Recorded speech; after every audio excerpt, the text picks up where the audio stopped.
So this is like crystal clear. I This know, is but think we're clear. not going to start off with you saying "year." Why? good. Say it one more time. You're. Y'all are dumb. Yo, ladies and gentlemen, welcome to the Taking Over the World podcast. Listen, that was their banter.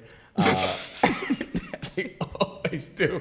Ladies and gentlemen, I have a very, not even, this is the first time I'm actually having two guests on my show at one time. And what more better time and what more better guests than I have the one and lonely, the one and onlys? Is that a word? I know, am I grammatically correct? I know you got your law degree and One and everything. onlys. That works for me. Yeah, that works. Let's- It's for official. me. The one Now, and if you only. see, I got Earl and I got Ashley. And before they dive into it, you see Earl got his Morehouse shirt on. I got my HBCU shirt on. And Ashley has her. I wear Howard in my heart. She wears. I don't have to have. She gotta it on have my her chest, shirt on. You know what I mean? True. True. Facts. But it's HBCU week coming up. Oh, yeah. Starting September 15th. And I have these beautiful people here, Earl and Ashley, who are the founders of HBCU week here in Delaware. Good. I'm You excited. Happy to be here. Same. Same? Very, Now very listen. excited. First of all, I want to, a lot of people don't know. If they don't know, I think they should know. I have this shirt on because I wore it at the Battle of the Bands. Oh, yeah. And I think that you guys have given me a great opportunity to host a lot of events for you guys. And first of all, I say it in front of anybody, and right now on TV, I appreciate that. And you guys have allowed me to play a more intricate part this year and host a lot of events and produce a bunch of things as well, which we're going to dive into. But just being a Delaware native, just seeing what you guys have put together so far with HBCU Week, it has progressed. This is the third year, am I correct? Mm-hmm. The third year, and to seeing where it came from to where it even is now is tremendous, and I want to commend y'all before we dive into anything.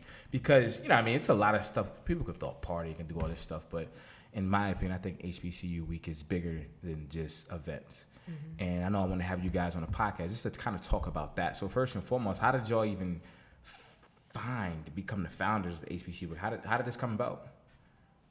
HBCU week. Okay, so Go ahead, you can grab the mic. Go ahead. one I day. think you're going to go first. I mean, all right, I'll go first. Oh, and I'm sorry. I ain't even, in case y'all don't know, Earl and Ashley, they work for the mayor's office. And what are your guys' titles for people who don't know? I am a special assistant to the mayor. I'm the community referral specialist. Gotcha. Oh, okay. Y'all getting that money. Y'all getting checks, right? Some may say, but No. No checks. No. Unless it's for the people. We'll cut that out. yeah, please do. We'll cut it out. We'll cut it 'cause out. He just can't I know. help I'm himself. sorry. I'm not good at that. Go ahead. I wasn't in business mode, but I'm community referral specialist. All right, go ahead. How did HBCU week? All right, start, HBCU week. So, come on, Blake. Come on, because if you too laugh, funny. I'm gonna laugh, All right, and if go I ahead. laugh, he gonna laugh, All right, go ahead. and then we all gonna be laughing. Hey, that's how I want it. I want it to be, this is not a formal interview. Right. This is Good not time. formal. But we want to talk about how HBCU So week talk. started, You right? talk about everything else but that.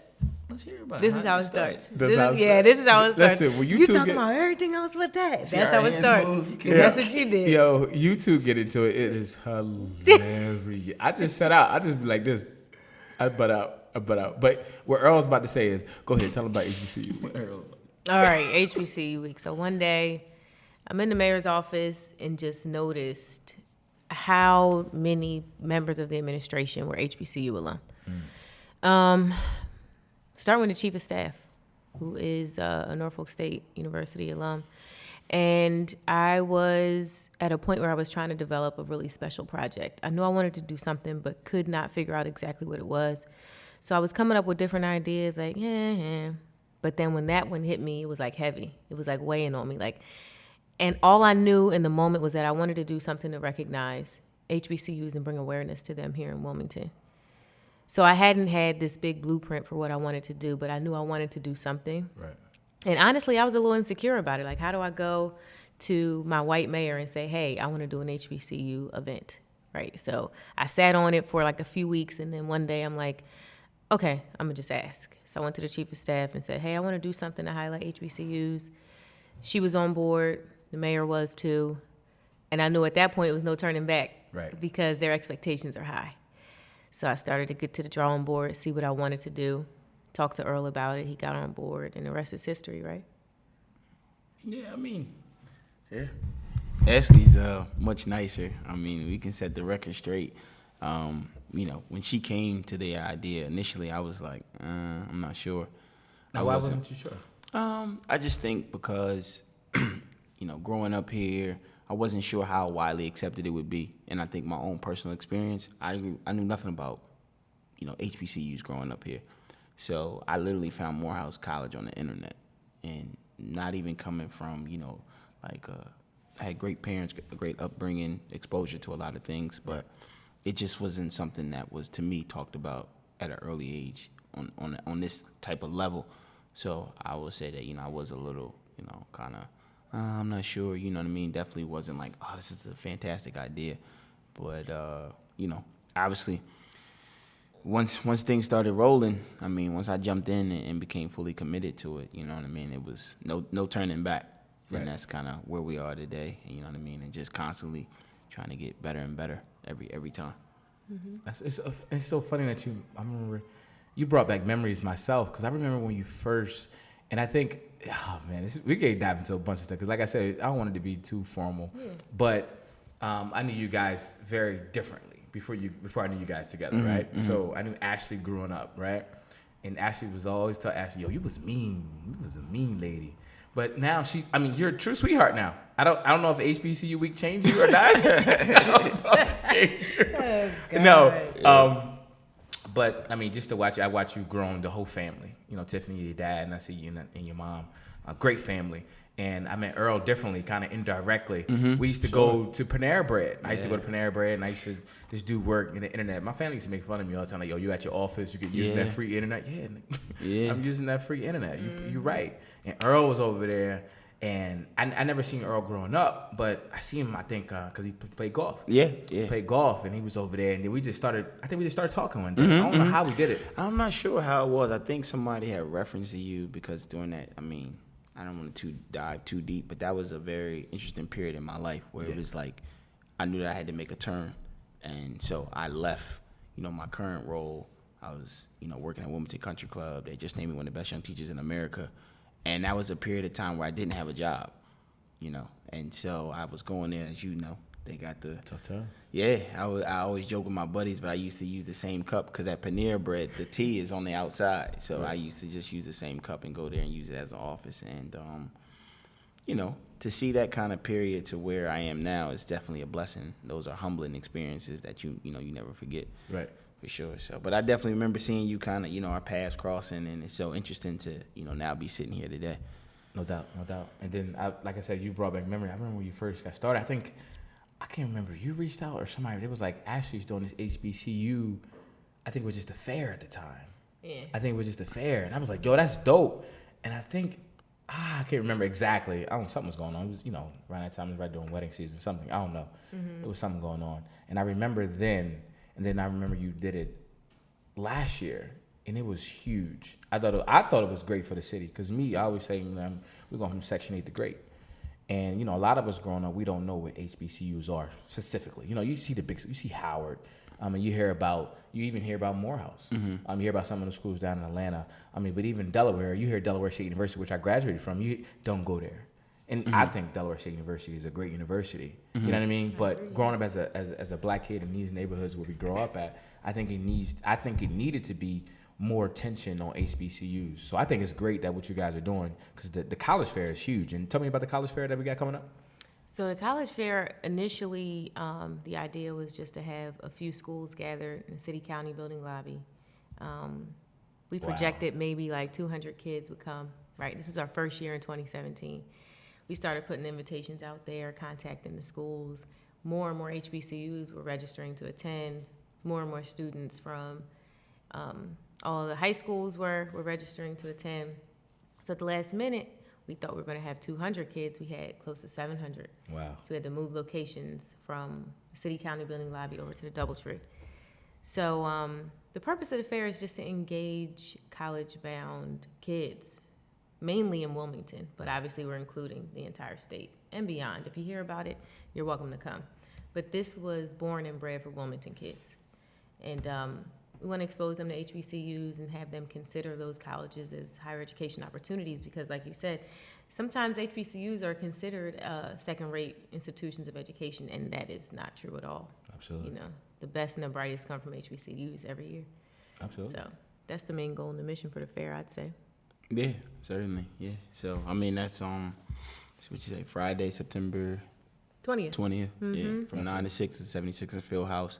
We have over 30 HBCUs that'll be showing up. We have a lot of special guests that'll be there to support the kids as they go through this.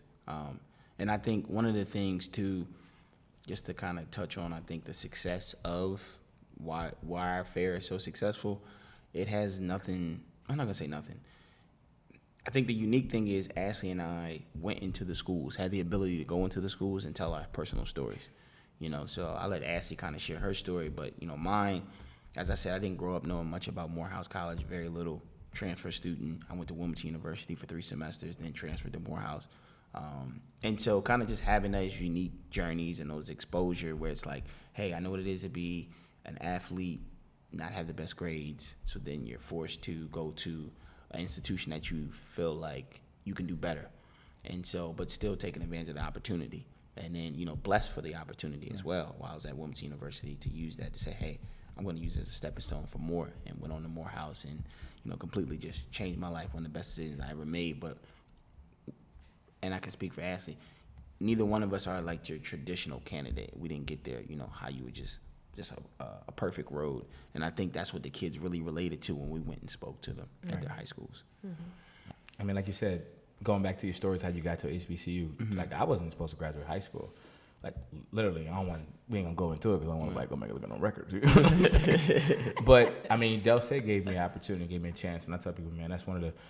If you couldn't ask your life, what are your top 5 best decisions you ever made? One of my top 5 is easily going to Delaware State University. For sure. For sure. You know what I mean? I'm pretty sure anybody that goes to an HBCU, you hear like, just I'm gonna go to HBCU, blah blah blah blah, and it's like all of us that want, like, no. We loved it. Yeah. You probably, what I mean? It's one of those things that you got to experience. So dealing with HBCUs, I mean, first of all, like, what is HBCU week for somebody who doesn't know, somebody on the outside, like, oh, what is HBCU week? How would you describe it?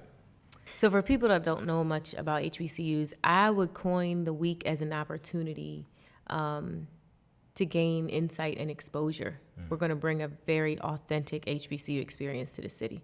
From, the college admissions process to the Battle of the Bands. We're going to have an R&B concert. It's kind of similar to like an HBCU homecoming, how you have that whole week long and stuff going on. But ours has a very heavy social impact element, and that's what's very important to me. It's not just about going out, having a good time, getting turned up, like, whoo, I had such a good time last night. For me, the main focus of it is to reach back and to pull somebody forward. There's an entire community of underserved people here that are often overlooked and not considered for opportunities. Right. And I consider this week to be one to engage everybody. That's what's up. Yeah, for sure. So you're saying that in the state of Delaware, this is our homecoming for the black people? Yeah, this is homecoming, right? Well, for HBCUs, for everybody. I know. Look, Earl, look, for everybody, brother. For everybody, not just black folks. Right, yeah. No, I mean, because all jokes aside, I mean, not just African Americans or minorities go to HBCUs. Oh, yeah. I know plenty of Caucasian folks and other ethnicities besides African American who go to HBCUs now. Even Delaware State University, we have a high population. Yeah, certainly. And I'm pretty sure other schools are too. I mean, because I think they're starting to recognize that no, this is a good education. What? You know what I mean? Yes. And they can get they can inspire scholarship and a whole bunch of stuff. Yeah, and I mean, let's just face it, it's the culture. I mean, they love our culture. So I think, and Nancy and I have the debates all the time about black culture and, kind of the position that it has in society. But I think that's one of the things that is attractive right now. You know what I mean? Black culture is leading the way in everything. It's permeating from Cardi B doing the thing with Amazon during the Super Bowl. Like, just the whole dynamic of that. You know what I'm saying? Like, that's just us as a people. And so I think at the same time, that's what you're getting on the educational level is the cultural diversity. Right. And that's one thing that we share with the students when we go talk to them, that, it's so many different range of folks. Like, don't just put us all in a box. Like, oh, I'm going to just go to school with a bunch of black folks. And it's like, no, because it's just like saying, I'm going to just go to school with a bunch of white folks. That's not the case. Right. There's so many different, different backgrounds and experiences and cultures within cultures as well. Absolutely. And I think that I mean, we're gonna dive into some other stuff, but just with HBCU Week in general, like you said, it's a lot of events, not just a turn up, right? Yeah. Y'all listen, and I say this to y'all all the time. I say when I talk to y'all, we talk a lot. We meet and we talk about some things, and I always say, I don't think y'all know what y'all setting on. Oh, not that I don't think. I said, do y'all know what y'all setting on? Like, y'all see what's about to pop. You know what I mean? And just like you said, to see it go from you thought it was gonna have 200 people in a lobby to, I mean, you count the people throughout the week. I mean, you're probably talking about like 10,000 people and 2,000 well plus. over. Well over. Yeah, You know what I mean? I Plus. think our projections are, and I'm gonna go ahead and say it. I mean, I think about 20,000. Wow. Yeah, Just some 20,000 for the week. Listen, y'all doing numbers. Now, we're gonna talk a little bit more about the week. Like I said, they got a lot of stuff going on. So break down the week from September 15th to September 21st with the culmination of the Battle of the Bands, which I can't wait for. But Yeah. Go ahead, break it down for us. You want to start? Okay. So Sunday, September 15th, we start with the celebration church service at Bethel AME Church. Amen. Hallelujah. I mean, you have to. A lot of HBCUs were founded in church basements. Absolutely. I mean, that was a very safe space for blacks to get the education they deserved. I mean, and taking it one step back even further, you know, HBCUs were founded in response to legalized segregation. So we had to build our own institutions of higher education. It was either don't go to school or make it happen yourself. Right.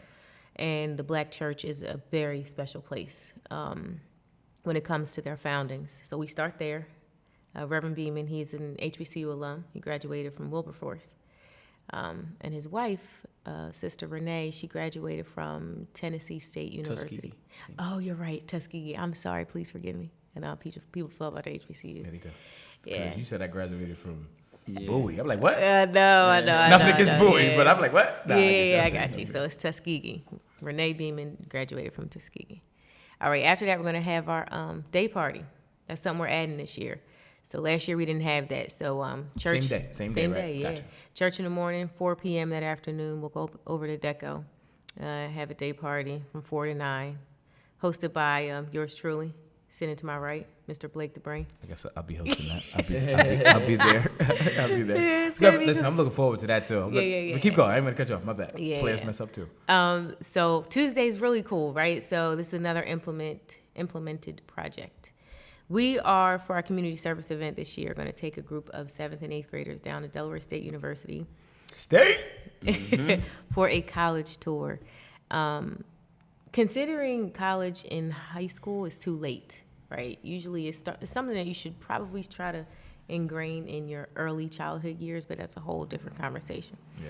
So to kind of push back on that, because, you know, everything is highlighted for high school or college-bound kids and alum, we're including some 7th and 8th graders this year. So we're going to take them down, expose them to the opportunity, and get them excited about, you know, going to an HBCU. That's on Tuesday. Wednesday, JP Morgan Chase, which is our presenting sponsor, they're going to have a currency conversation where they're going to bring some key executives, which happen to be minorities, women of color that are HBCU alum, come in and do a conversation about money management. So they'll have that at the Queen on Wednesday, the 18th at 5 p.m. And then at 6, it'll transition into a more relaxed environment. We'll have a networking hour from 6 to about 7:30.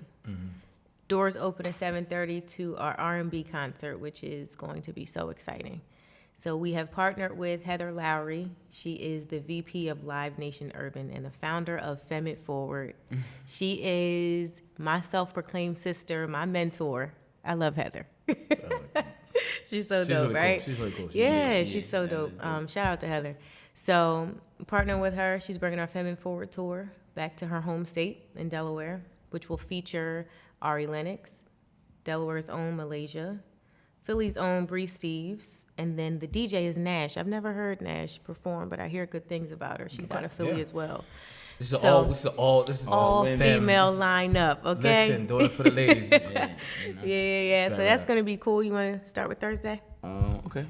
So Thursday we have our panel discussion, which is at the Delaware Contemporary, kicking off at 6 o'clock, I believe. You got some big hitters at the panel 6:30? discussion. I mean, I heard you had some names. My guy is going to be there, my former president. Yeah. Is he still? Yeah, he's still coming. So Okay. we can go announce the lineup. And you can correct me if I say someone's name wrong, please. I have a tendency, so don't be offended. But we do have Dr. Harry Williams, former president of Delaware State, the current president of Thurgood Marshall Foundation. We have Jamila Mustafa, who is just all over the media world, but I believe she's a co-host on MTV and does a variety of other things as well. BET or MTV? MTV. I thought it was TRL. MTV now. Yeah, Oh, yeah, TRL. Oh, yeah, yeah, she bumped over. She started at BET. Okay. My fault. She started at Wilmington. Then she started at Delaware State University. Then she went to BET. Now she's at MTV. My bad. Yeah, so we're super excited. Yeah. Super excited what's up. to definitely have her. And, Ashley made it very clear that she wanted to have her involved because talking to that younger audience, and we're excited for the kids to come here. We also have Lauren. LaRosa. Lauren LaRosa. Yeah. Out there, yeah. Lauren Another LaRosa. Del State Another alumni, Del- yeah, another yeah, Wilmington born. Yeah. She out there in LA doing big things at TMZ. Yes, man. doing That's my huge girl. things. She So wore my we're- shirt one time. I was like, ooh, Yeah, that so thing, we're- take it on the world. Like, look at that girl. Plug, shameless plug. We're super excited to have her as well. As you're saying, you getting these folks that are bred here in Wilmington and going off to an HBCU and then just excelling in the world. So we're super excited to honestly give them all a platform to congratulate them and to be able to inspire for the next generation as well. I think we're working on a couple other guests, and I don't know if we have confirmed. So Friday is a huge day. It's a mouthful. We got so many things going on. So Friday, all our events are kicking off and happen at the 76ers Field House. Yeah, Friday is huge. I just realized that. Yeah, Friday is Friday's huge. wild, So man. we're starting that morning with a live broadcast, a first take, where, we'll have the whole crew, the whole set. It's not just Stephen A. coming from a satellite location. We're going to have, Stephen A., Max, Kellerman. Max Kellerman. We got Molly coming down as well. And so ESPN, I got a kudos to them and their whole team. They have been super supportive through this whole process and providing us with the support as, we have the national spotlight on us for 2 hours, which I think, tell any and everybody to have the ability to be like, hey, call your friends in LA, wherever, say, turn on my cities on TV. I think this is a, HBCU Week is a citywide event. This isn't just one population of folks. This is something that, we want our whole city to get our hands behind. And our most impactful event, which is our college fair, which will be happening at the same time. So if anyone's familiar with the 76ers Field House, you're going to come in. First take will be happening in the basketball arena area, and then we have our college fair with booth setups in the indoor soccer turf area. So we have a lot of guests that'll be hanging out. One of our future guests is going to be Jacquees, the R&B singer. His sister graduated from an HBCU Spelman, and he just wants to come and really support the kids and encourage, what they're doing. Right. So I think that'd be really insightful. So again, please come to our college fair. The way you get accepted if you're a graduating senior, please bring a copy of your transcript, your SAT score, your ACT score. And that's to do on-site acceptance, right? On-site I didn't know if you acceptance. mentioned that. Yeah, on-site. Yeah, so there are a lot of schools will be participating on the spot acceptance and offering scholarships as well because they're coming here. And that's the beautiful thing about all these things are happening here. That's why it's so important that we get out and support this because we're not asking you to go to Philly. We're not asking you to go to Dover. We're not asking you to go to Baltimore. We're asking you to just come to your hometown, come downtown, and do your thing. Which is a whole other conversation. We talk about support, but definitely. Yeah. Definitely. And then the biggest day of them all is super, super exciting. Last year, as you know, you hosted it. The energy was unbelievable. Wow. Yeah, it's Listen. crazy. People still talking. My fault. Go ahead. No, What's go happening ahead. on Saturday? Man, the battle of the bands. We gotta share this because it's not even fair for me just to sit here and talk all about myself or all about, all to myself. So again, it's Saturday, September the 21st, Frawley Stadium. Doors open up at 2:00, so there's no assigned seating. So you better get there early if you want to get that good row seat. It's gonna pack out. It's gonna sell out like it always does. So the bands that we have confirmed is Lincoln University, Hampton University, who won it last year, Winston-Salem, and which I'm super, super excited about, is North Carolina A&T, the Aggies. Right. Because they're coming 250 strong. They come deep. Listen, Yeah. we play A&T. A&T's deep.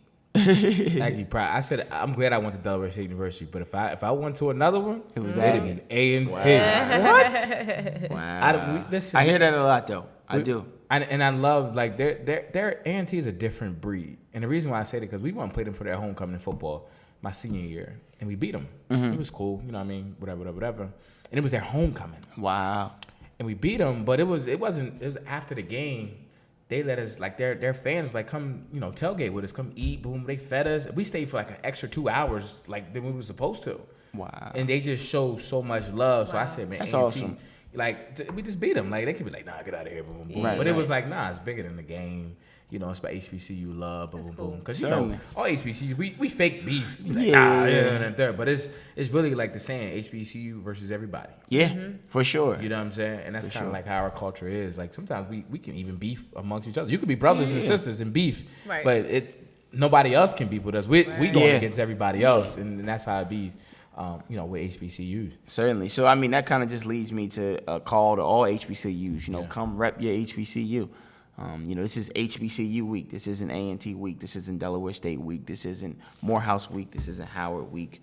You know, we want all HBCUs to come rep, all Greek affiliates Del State week. to It's come Howard rep. week. It's you know. definitely Howard week. It's definitely Del State week. We speak, and I gotta ask it. Look. Some certain questions, and a lot of people diving into it. This is what I always get. First, 2 things about Battle of the Bands. Well, 3 things. First thing is, I thought it was great last year. You know, a few hiccups or whatever, but besides that, I thought the environment was great, the vibe was great, the people was great, the bands are great. Also, like you said, we also have high schools that actually come out and perform as well. Yeah. Last year was Smyrna. Yep. We had AI AI, DuPont. and I think there's one more. No, it's just Just those two? the So, Okay. We got any high schools coming out this year? We don't. No, not this year. Gotcha. No. Just put the little kids to bed. No, no. No, I'm I kidding. think just in the development of it, we wanted to really focus and showcase on the show. Yeah. Like, we really want to make sure that the bands are the focal and the center point, and we want to give you that, you know, especially with the caliber of bands that we have coming this year. Not to say that last year, you know, they were great and it was fantastic, and all of them are coming back, the ones that participated last year. So, again, it's just getting bigger and better. Yeah. That's all. Yeah. So one of the questions that I get, right? So I'm loved that I'm playing a little bit of intricate part in HBCU week with you guys. And a lot of questions that I get, being a Delaware State alumni, and it just so happens that our homecoming is on the same day as Battle of the Bands, right? And a lot of people will ask me, they say, well, what happened there? Right. Are you allowed to say what happened there? Now, was it a scheduling conflict? What happened for the people? Homecomings, 99.9. HBCU homecomings. Well, just homecomings in general, though. Unless high school. I have seen high school homecomings in September. But traditionally speaking, and to even take it a step back further, like a lot of people don't know. Like, again, Ashley and I, when this thing started, like, to really build, like, to become, like, a homecoming experience, especially when you start talking about bringing in bands, it was a deliberate effort to put it at where it is right now, to avoid ever competing with anyone's homecoming, because we don't want to, and we feel like we can't necessarily, but there is so many moving parts that goes into it. Once we got word, it was just one of them situations where we couldn't change it. I mean, people don't understand the logistics, but let's go back. You still have a baseball team that has to play. You know what I mean? They have playoff schedules. So it's like all these things are locked in, you know, prior to, and, you know, we did communicate that, you know, this is what we want to do. And moving forward, HBCU week will always be in September, generally speaking, the 3rd week of September. So. With the intention, as Earl said, to avoid the month of October because Absolutely. I mean, Yeah, I'm not sad, but I mean, I think we gotta also give them credit, right? So, some things happened, but you know, they definitely did. Ashley and I really made sure that we still wanted them to be a part of it. And one of the things that I forgot to mention, and I'll take, you know, we will also have them featured on First Take, the band. So, you know, that was one of the things. Once we realized, okay, cool, they can't perform.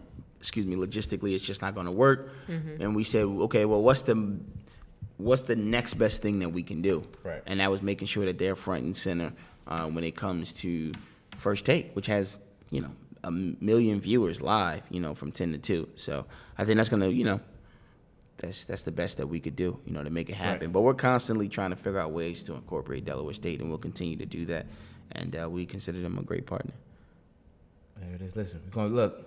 We dive into the HBCU week. We're gonna take a quick break, and we're gonna dive into some other stuff. Is that cool? Yeah, cool. sure. Quick break. All right, we're gonna take a quick break. HBCU week. I'm gonna take it over the world. We'll be right back. Thank you to all our sponsors. Listen, that's it. We're back from commercial break. I ain't got no sponsors. Okay, no sponsors. What's I'm about to put him. I'm about to put him on the spot. So Hold on, mayor's office about to be a sponsor. Ladies and gentlemen, thank you on camera to the mayor's office being my first sponsor. Am I? Go ahead. Now go ahead and say it. go ahead, drop it. Drop that beat. I ain't getting in that. Okay. Go ahead. Drop it. What was it said? She said she ain't getting into it. The lawyer says she not gonna get into it. I ain't gonna get into it either. So. You know what? I'm gonna check it. Look, I need sponsors. Yeah, absolutely for sure. sponsors. Honestly, I mean, this podcast. Honestly, right now, I'm not even concerned about sponsors. I think my main thing is just concerned with the content, creating it. Right. I think even about I had an idea when I first created it, and this podcast is for people who want to pursue their goals and dreams, whatever taking over the world is to them. And we talk about the challenges along the way. So say, for example, you guys build an HBCU week. And honestly, I think it's going to be bigger than you guys even probably thought it would be. But imagine it could be. I don't know if that makes any sense. Yeah. You know what I mean? So like even right now, it has grown. You got Steven, you got ESPN First Take coming, right? And some people might be like, oh, the TV station coming. But you understand that's highlighting Delaware.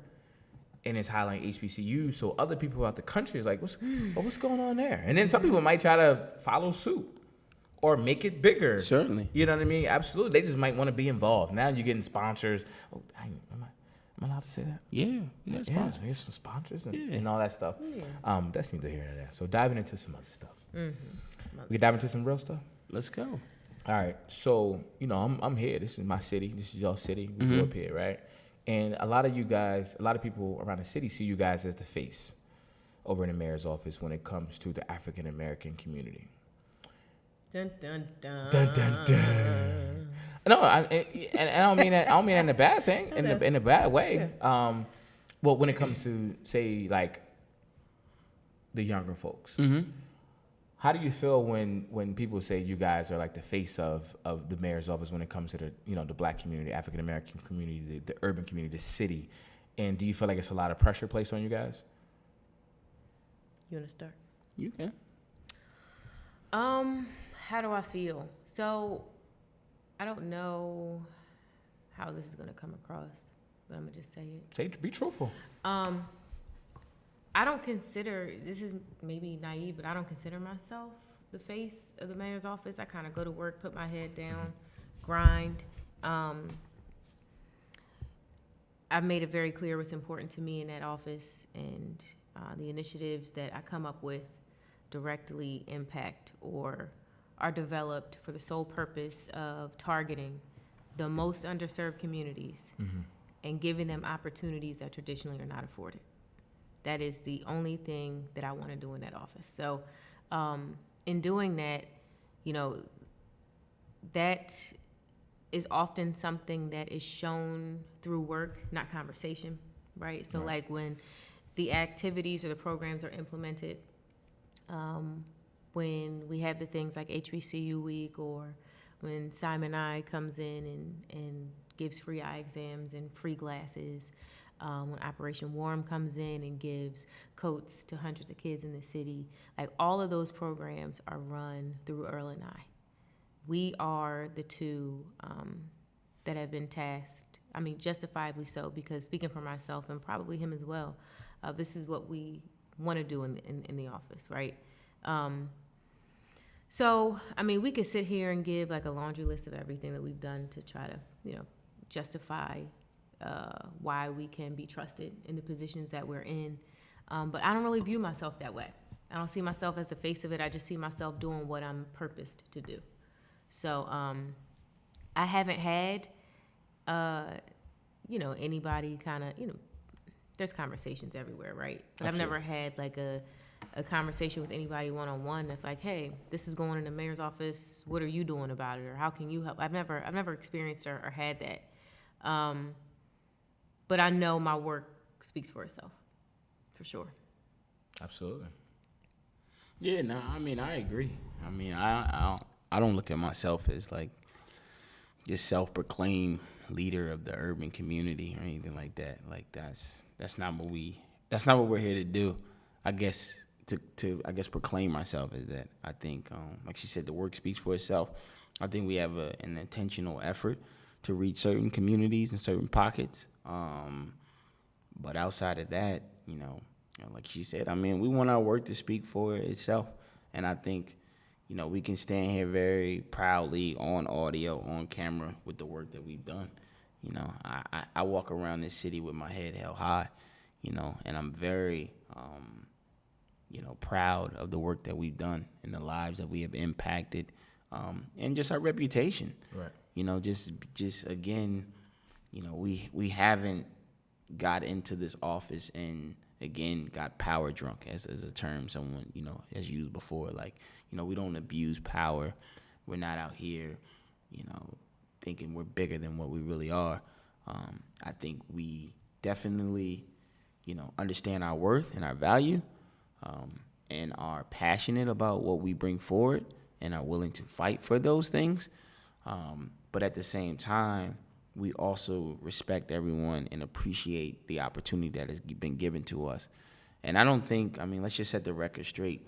Like, Ashley and I, no one has done what we've done before. There wasn't a blueprint. It's not like you come into the mayor's office and they're like, hey, I want you to do what this person did, or I want you to do what that person did. We've been given the longitude and latitude to do a lot of creative things. And we've learned from a lot of people in the past, for sure. Don't get it twisted. I'm not saying that we're not standing on the shoulder of the giants, because that's how you get to this position. There are people before you. But there wasn't a blueprint on like, hey, you're going to come in and you're going to create this program, and then this program is going to develop to this. I think, as she said earlier, a lot of it's just, reputation and executing. Absolutely. I got you. That's good. Now, do you guys? Why are you looking at me like that, Ashley? Because you like now. No. I get to this question. I am an honest guy, right? And the reason I wanted you guys on the podcast for two reasons. Mm-hmm. First is definitely to highlight HBCU week, get that out there, because I want, and I know you guys. Yeah. I know you guys want, but I'm like, I want. So we're here, make sure y'all go visit hbcuweek.org. We haven't mentioned the website the whole time we've been on. I was gonna say for that, but go ahead. Commercial break. This is brought to you by hbcuweek.org. Please go visit. Go visit and make sure they can get them tickets. Cause I know you got a lot of. Well, the Ari Lennox is about to sell out. Yeah. So just in case if y'all moving got slow. about 3-4 days. Yeah, so that's gonna get sold out. The Battle of the Bands is moving quickly, and we got a lot of groups coming in. So that's the good part about the Battle of the Bands. So that's gonna sell out as well. We got a lot of special announcements. We got a lot of great DJs coming, world-renowned DJs. But we'll go back to. We'll definitely dive into that too. Mm-hmm. I mean, we could dive into it right here. I think with HBCU week, the Battle of the Bands is huge, and I think a lot of people, how can they?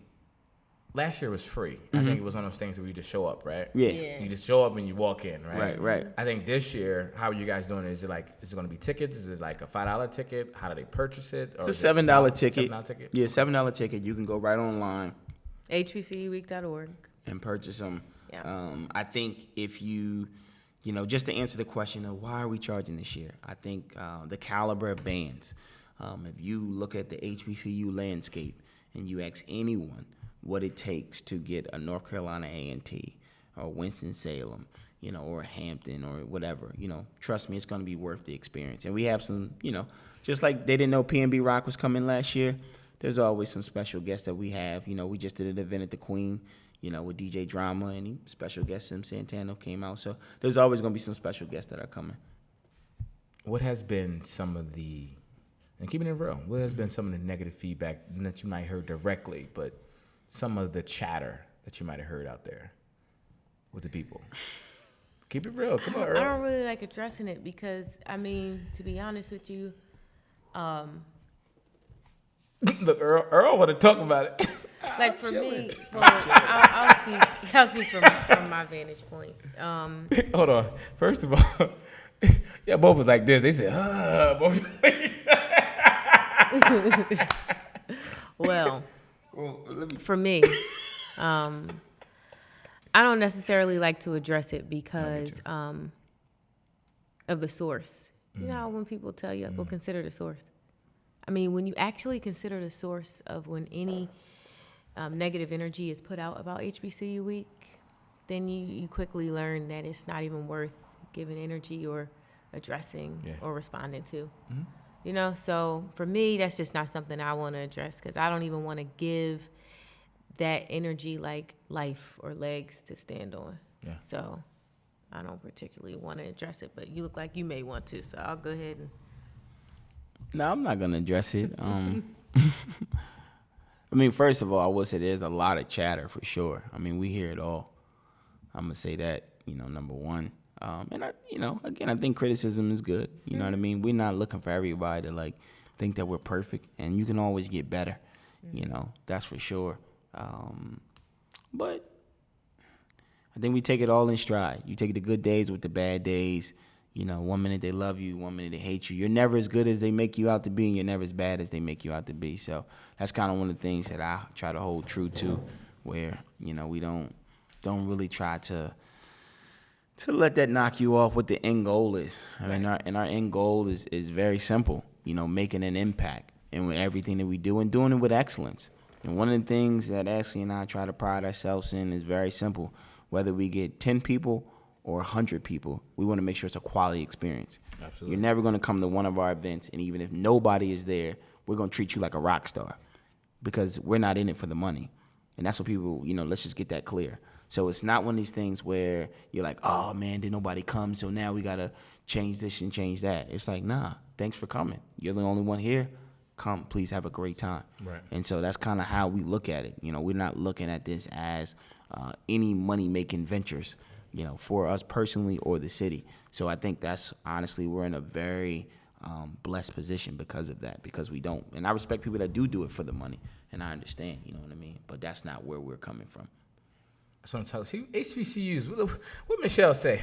When they go low, we go high. That's HBCU. That's what we do. Now, I mean, I kind of agree with you, Ash. It's like people. My thing is people always gonna say something. People. Always, I mean, of course. You know what I'm saying? Because you got to. Yeah. You gotta have highs and people who gonna hate and some people gonna support you. My main thing is if it's negative, I'm cool with it. Go ahead, say what you want to say. I mean, whatever personal issues you got with yourself that you feel like you need to hate on it, go ahead and hate on it. That's go ahead with you. But also that goes into, honestly, really diving into a deeper meaning. I remember me and Earl, we was having a conversation in your office, and we was talking about just dealing with, like, black people, we criticize other black people way more than we would criticize anyone else, or, a white person or whatever, right? And we was talking about if you go into a restaurant. Earl, you said it. I loved it, though. You was like, I went into a black restaurant. I was like, this is bad, that. Yeah. If you're going to a white restaurant, it could be the same issue, but you don't say nothing. Yeah. You don't say nothing to yourself. I mean, do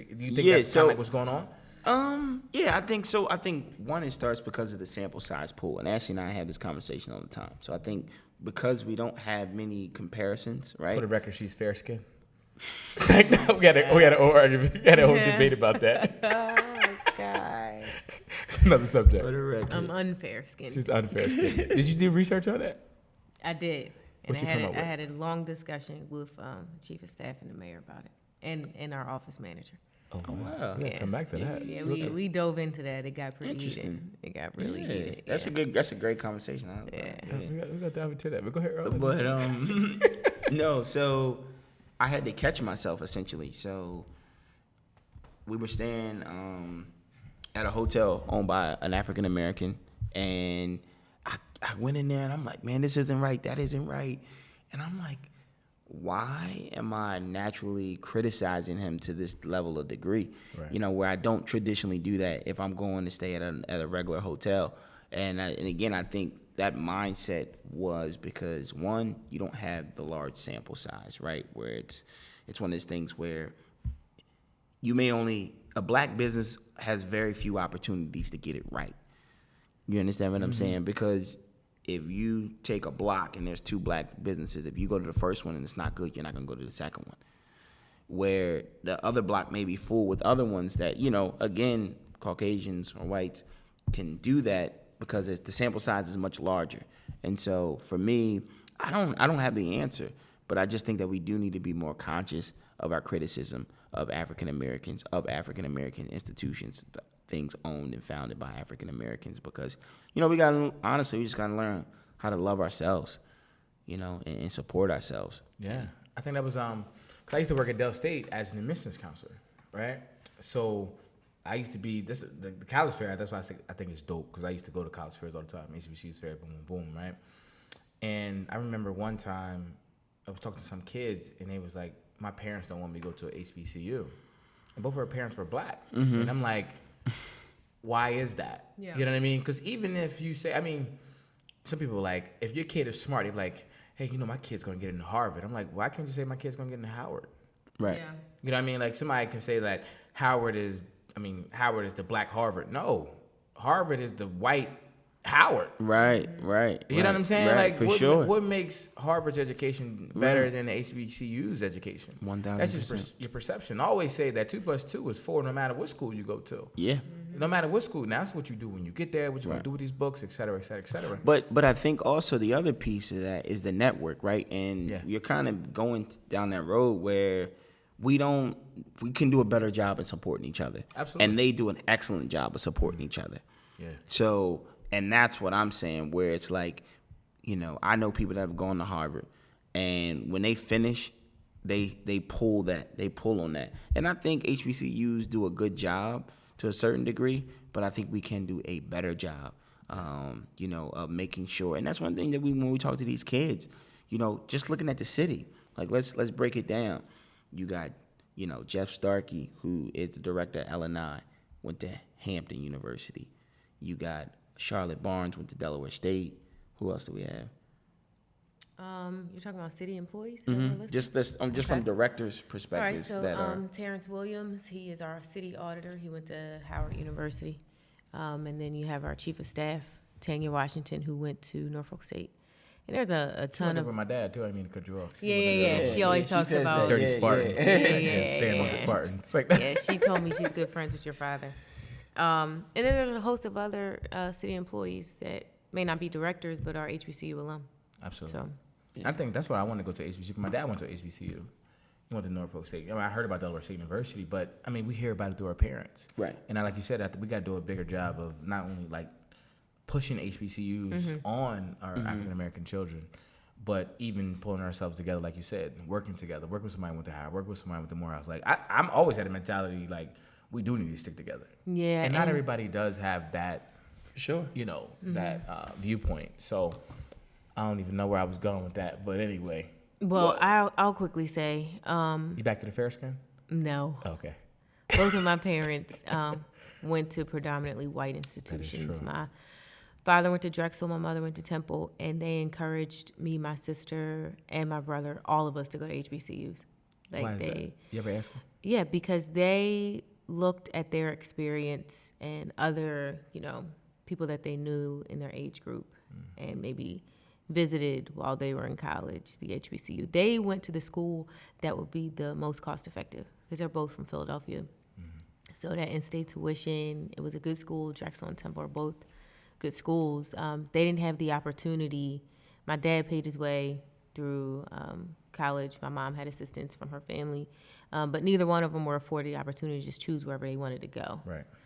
So money was an issue, and they just yearned and craved for that experience. So they always told us, like, when it's time to go to college, go to HBCU. Yeah. And, my brother went to Dell State. My sister and I both went to Howard. And I went to UDC, which is an HBCU for law school. So HBCUs, they run deep. I think it's a different type of experience. Everybody always say ain't nothing like an HBCU experience. Yeah, it's not. It's not. And I think I know a lot of friends. One of my best friends went to UD. Well, two of them went to UD. Sharice and Chad. You know Sharice Miller? I think she's actually gonna be at the Chase program. Okay, cool. Even though she went to The UD, currency but I think, conversation? Yeah. Okay. She's going to be at that. She's one of that. She's doing big things with the whole chasing women and that whole movement that they got going on. But Chad went to UD too. Okay. And I always say, they be like, yeah, UD, we beat y'all. And I always kill them with this. I'm like, they don't care about you, right? I be joking, but they be like, oh, you got to go there, you got to go there. But it's but keeping it at 1,000, in my opinion, we seek out the approval of going to big PWIs 1000%. rather than going to an HBCU because we feel like their education is better. Let's just keep it 1,000. Some people feel like their education is better. And if you see a lot of people who are doing big things, they come from HBCUs. I know if I ever, once I make it big time, I always rep Del State. If I big time, I'm gonna rep HBCUs, Oh, yeah. Del State for life. And I think a lot of us who had great experience at HBCUs, we spread that love. You know what I mean? Right. So what do you say to kids who want to having to decide between an HBCU or a PWI, and they say, I don't know which one to go to, and they come to you for advice? Like, what would you say? Well, Somebody said, I got a scholarship to Harvard and to Howard. should I answer that as a Howard alum? Absolutely. Okay. Well, first, I will say, let's take the rose-colored lenses off for a second. HBCUs aren't for everybody, right? That's true. Like, just because you are a member of a minority population doesn't mean that an HBCU is 100% the way to go. I always encourage college tours. I just do. I think that you should go during a prime season. I think visiting an HBCU during homecoming season is great. Sometimes that could be too much for you. You know, sometimes that's what sold me. Like, I visited, my sister's 2 years older than me. I went down for homecoming one year, and I just knew I was going. Spelman was my first choice at first, but I went to Padua, which is an all-girls high school. So after that, it was just, I'm going to Howard. There was no other school I even considered. But when it comes to really deciding, I encourage tours, like I said, and also looking inward, like at yourself and what it is that you need.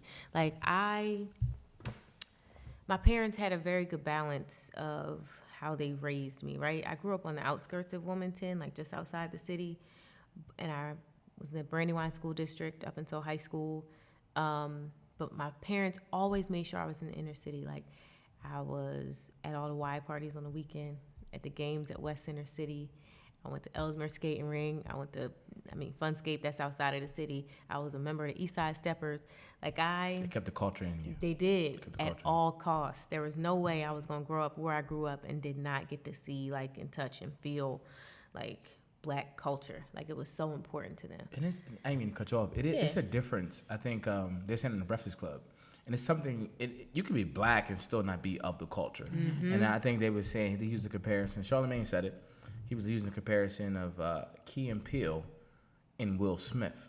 And he was like, they can be superstars. He said, but Will Smith is of the culture. Like, you can tell he's of the culture. And he felt like Key and Peele wasn't of the culture, even though they were Black. You know what I mean? And it is a difference between, like, I always say you're a Black-white guy or Black-white girl. Right. And it's a difference because you could have a Black kid who grows up in certain white communities who embraces that culture. You know what I mean? And it's not saying that,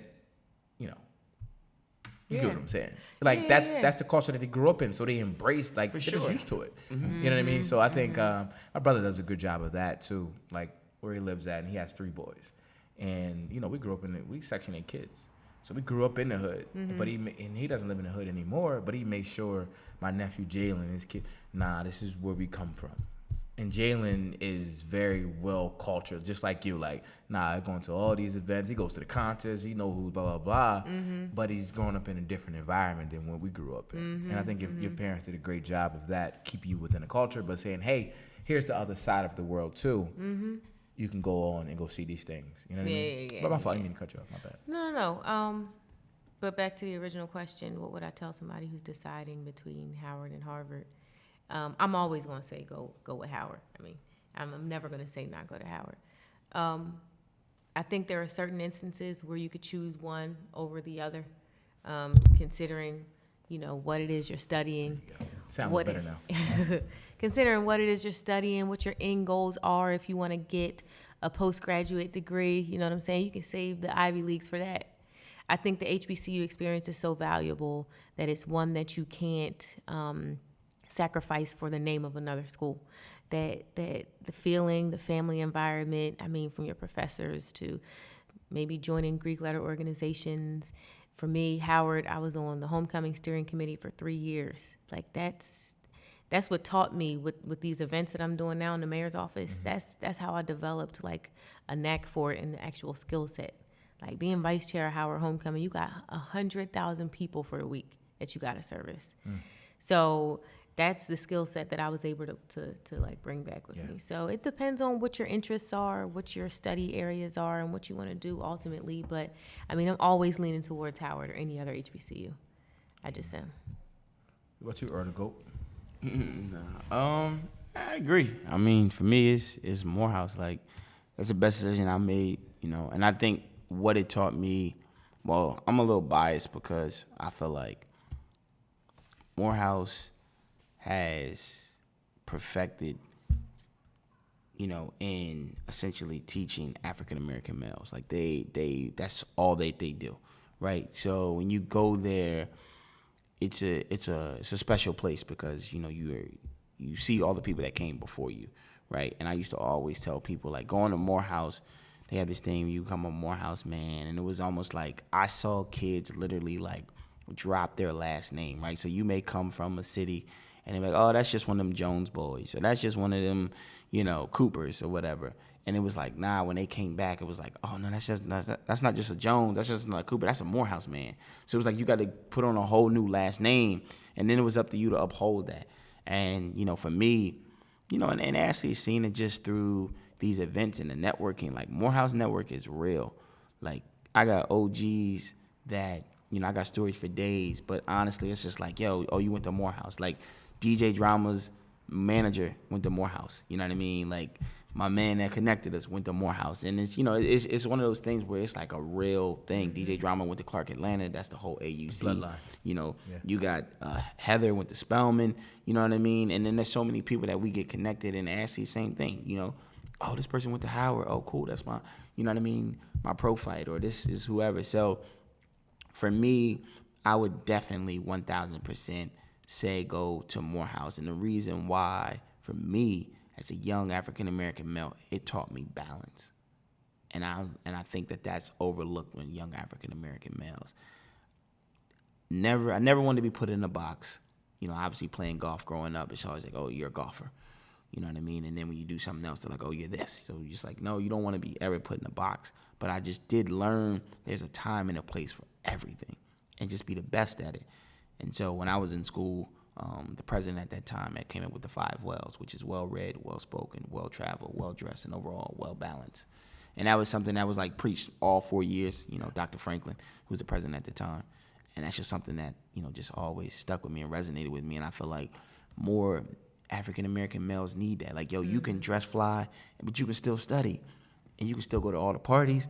And then you can still go work on Wall Street. Like, you don't have to, like, oh, because I work in the mayor's office, I got to be a certain way. Or because I'm a golfer, I got to be a certain way. Or because I'm a lawyer. Like, that's just kind of what it taught me.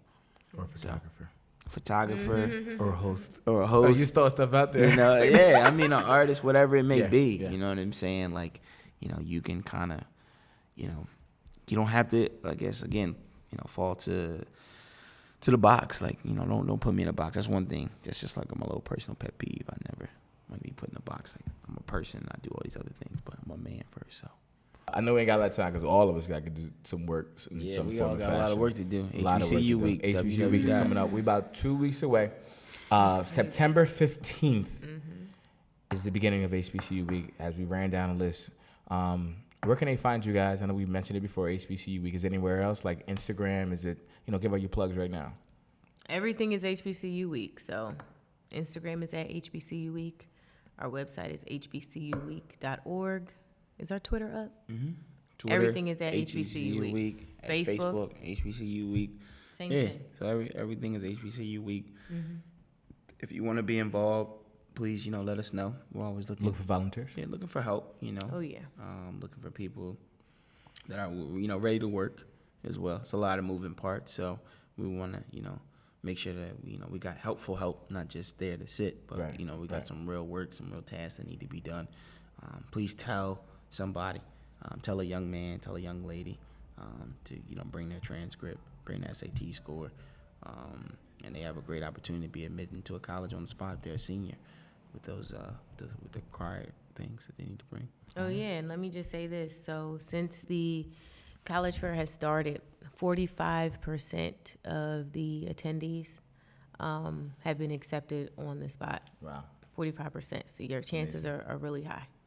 Yeah, and there's a lot of money, and we have to announce, one of our founding partners is the Comores Company, which is located right here downtown. They dedicated $400,000 in scholarships, which, is not just talk. We've already awarded $210,000, and we have another $190,000 that will be awarded this year. Right. So please come to the fair. It's called the Future Chemistry Scholarship for HBCU-bound students that plan on studying STEM. So there's real money, real lives being changed, and I think that's why Ashley and I are so proud of the work that we've done. We've had 4 kids receive $40,000 scholarships, and to see them, and to be able to help, with their journey and where they're going, it's super exciting. That's what's up, man. Yeah. Well, I like to ask 2 big questions before we get up out of here. Like you said, we talk about struggles and all that stuff. So with HBCU week, what has been, my thing is failures and goals. What has been the biggest failure so far with HBCU week since you guys got it started? Like, and I mean by failure, like the biggest struggle you guys had to overcome or that might have happened. So for me, and it's not one that we've overcome just yet, but in mentioning the Future of Chemistry Scholarship, that is a $40,000 scholarship to a college-bound student headed to an HBCU to study STEM. We have awarded 5 of those scholarships so far, all of them to women. So the biggest failure for me is the fact that we haven't been able to award that scholarship to a young man of color yet. And I look at that opportunity, and it has made or begged a larger conversation between Earl and I, just engaging different STEM programs, whether it's FAME or other programs in the city, to expose the men to it, because it's a great opportunity that I would love to see a little bit more diversity with. I love my girls, I do. Like 2 of them are at Howard, 2 are at A&T, 1 is at Delaware State, and they are thriving. But I'd like to see some young men get that opportunity as well. Absolutely. That's a good question. Man. If you can't think of one, that's all good. There's so many. Like it's so many. You said the biggest one. I think we're humbled by, a lot of things that occur.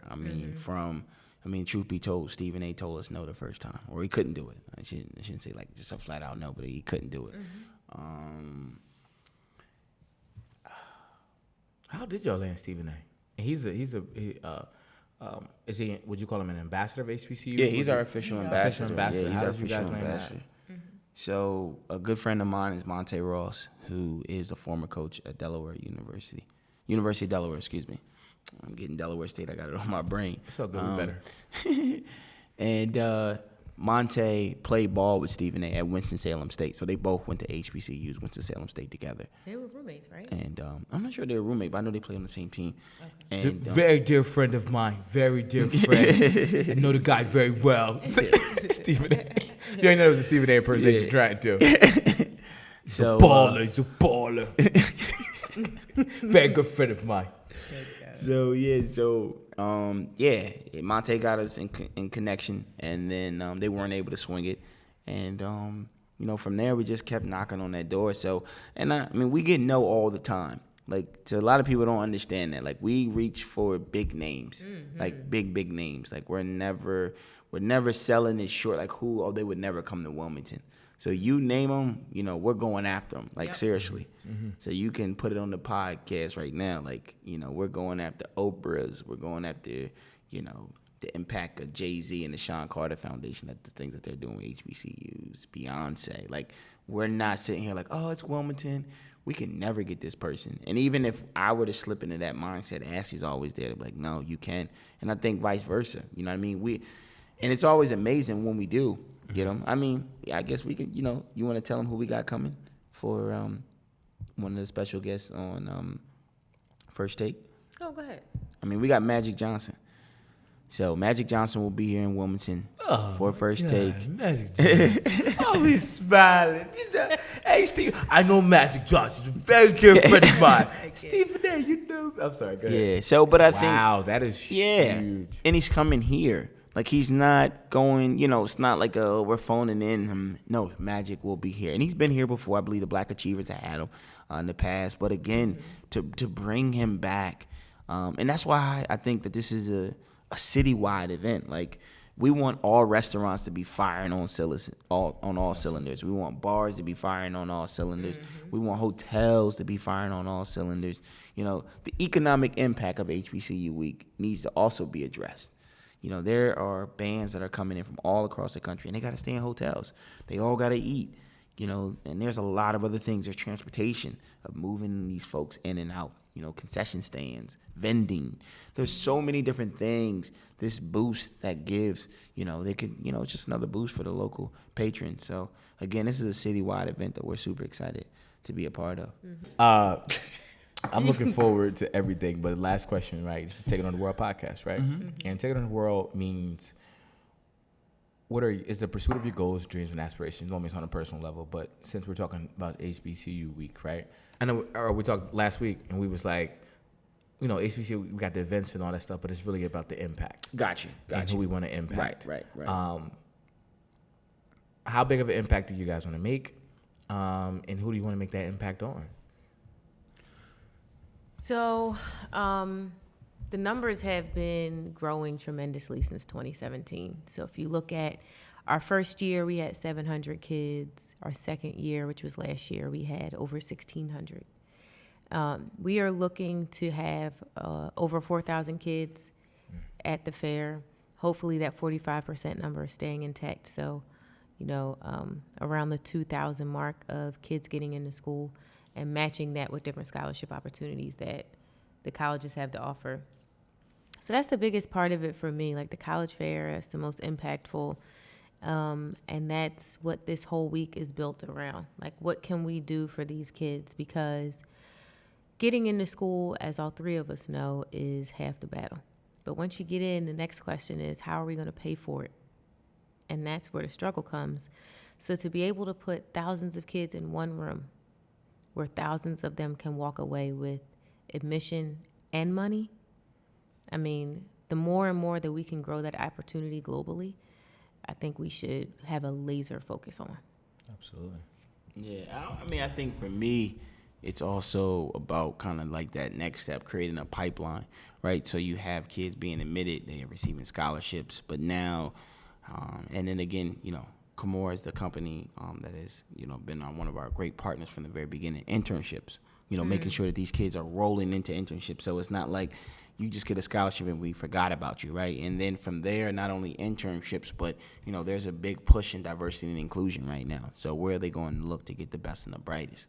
And so we want to make sure that there's essentially like a pipeline going on from high school being admitted, from college being scholarships, and then from jobs, and then that's how you make that true back to economics, making that economic impact, because that's what it comes down to.